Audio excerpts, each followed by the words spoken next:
ये कहानी मेरी सौतीली खाला की है जो हमसे मिलने के लिए हमारे घर आए। जब वो अपने घर वापस गए तो मैंने उन पर जज्बाती तौर पर हमला कर दिया। जब मेरी वालदा को इस बात का इल्म हुआ तो पूरी कहानी सुनने के लिए चैनल सब्सक्राइब करें। शाम का वक्त था। गांव की तंग गलियों में हल्की ठंडी हवा चल रही थी।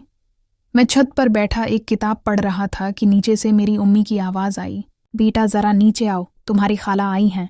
मैं हैरान हुआ क्योंकि मेरी सगी खाला तो शहर से बहुत कम आती थी, लेकिन जब मैं नीचे गया तो देखा कि ये मेरी सौतीली खाला थी, मेरे वालिद की सौतीली बहन की अहलिया। उनका चेहरा देखते ही मेरी दिल की धड़कन बेवजह तेज हो गई। उनकी गंदमी रंगत, लंबे बाल और आंखों में एक अजीब कशिश थी। मेरी वालदा ने बताया कि वो 2 दिन हमारे घर रहेंगी। इन्हें कुछ काम भी था और वो शहर में अकेले नहीं जाना चाहती थी। मैं खामोश रह गया, लेकिन मेरे दिल में एक अनजानी खुशी महसूस हो रही थी। अगली सुबह वो सहन में बैठी कपड़ों को इस्त्री कर रही थी। मैं पानी लेने के लिए आया तो उन्होंने मुस्कुराकर कहा, तुम इतने खामोश क्यों रहते हो? कभी कभार बात भी कर लिया करो।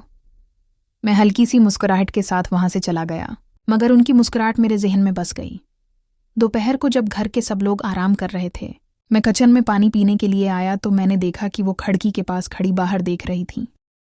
मैंने आहिस्तगी से पूछा, खाला, शहर की जिंदगी कैसी है? वो चौंक कर बोले, गांव जैसी सादगी कहाँ मिलती है, मगर तन्हाई वहां भी है। इस जुमले में ऐसी उदासी छिपी थी कि मेरा दिल पिघल गया। शाम को उन्होंने कहा, चलो छत पर साथ चलते हैं, कपड़े सुखाने हैं।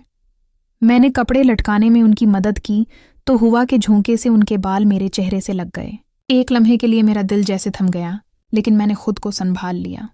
शायद वो इस लम्हे को आम समझ रही थी, मगर मेरे लिए हर लम्हा खास होता जा रहा था। अगले दिन बारिश हो रही थी और सब लोग घर के अंदर थे। मैं बरामदे में बैठा बारिश का नज़ारा कर रहा था।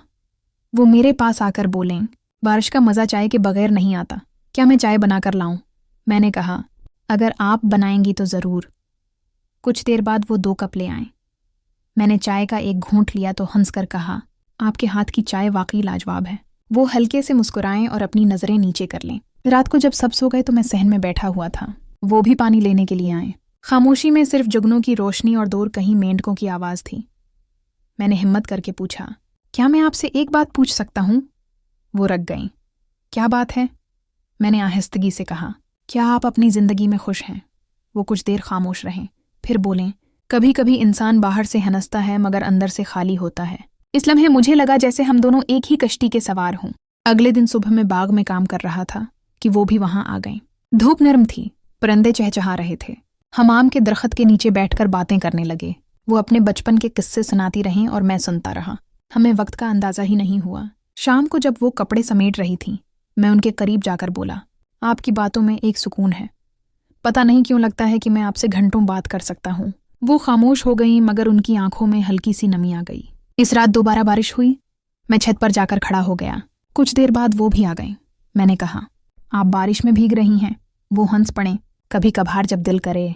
फिर हम दोनों बारिश में खड़े हो गए। वो लम्हा ऐसा था जैसे वक्त ठहर गया हो, जैसे दुनिया में सिर्फ हम दोनों रह गए हों। अगली सुबह वो जाने की तैयारी कर रही थी। मेरे दिल में एक अजीब सा बोझ था। मैंने उनका बैग गाड़ी तक रखा। जाते हुए उन्होंने आहिस्ता से कहा, तुम एक अच्छे सुनने वाले हो, ये आदत कभी ना छोड़ना। मैं कुछ भी न कह सका, बस इन्हें जाता देखता रहा। वो चली गई, मगर उनके साथ गुजारे चंद दिन मेरी जिंदगी की यादों में हमेशा जिंदा रहेंगे। वो एक अनजानी कशिश थी, वो बारिश के लम्हात, वो खामोश बातें, ये सब मेरे दिल में जैसे मोहब्बत की महर बनकर सबत हो गए। कुछ रिश्ते लफ्जों से नहीं, एहसासात से बनते हैं, और मेरा और मेरी सौतीली खाला का रिश्ता भी शायद ऐसा ही था, खामोश मगर दिल के अंदर गहराई तक उतर जाने वाला। दोस्तों, अगर कहानी पसंद आई हो तो वीडियो को लाइक करें और चैनल को सब्सक्राइब करना ना भूलें। शुक्रिया।